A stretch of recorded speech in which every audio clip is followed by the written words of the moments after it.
Alexei Navalny overtakes Putin as Russia's most mentioned politician on social media.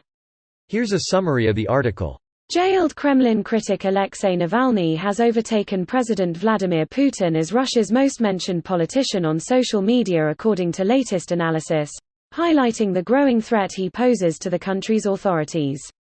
State-run media in Russia has taken pains to shield Navalny's name and face from the masses, often dismissively referring to him as a blogger, in a bid to diminish his status as a political force. Analysis by the online Russian-language publication Open Media has found that between January 17, when he was detained at Moscow's Sheremetyevo airport, and February 16, he was mentioned almost 10.8 million times on social media, or 1.3 million times more than Putin. This is more than half of the 18 million mentions Navalny got for the whole of 2020, when he was the fourth most mentioned politician, well behind the 96 million mentions netted by Putin. Perhaps more significantly is the increased presence of Navalny on federal and regional media outlets, where he was mentioned over 226,000 times, in second place behind Putin's 291,000 times. On federal television, Navalny was referred to 447 times, which, while 3 times fewer than Putin, still made him the second most mentioned politician overall, ahead of the Prime Minister, Mikhail Mishustin. The spike in interest in Navalny came as people took to the streets across Russia in protests at his arrest and subsequent jailing for violating parole terms in a decision he says was politically motivated. This post received a score of 90,000, with an upvote ratio of 90%. Here are the top comments in response to this article. This could actually do something.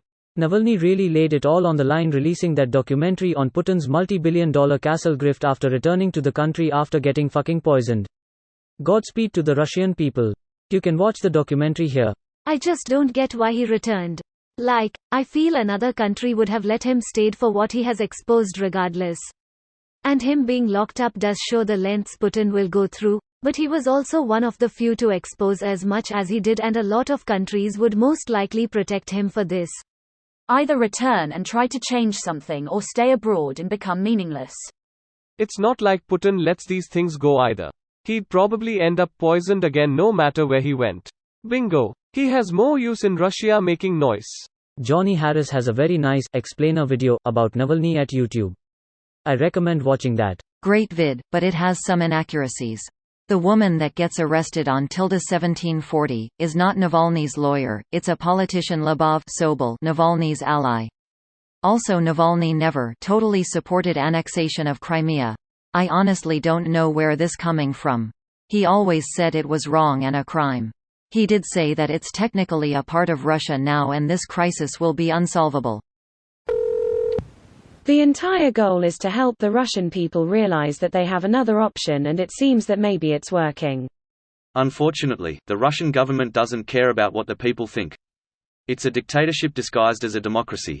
As long as Putin has control and loyalty of the most powerful state functions, military, intelligence, and access to the money, he can do anything he wants. Well, you're right in a sense. It is important to remember, however, that Putin isn't in charge.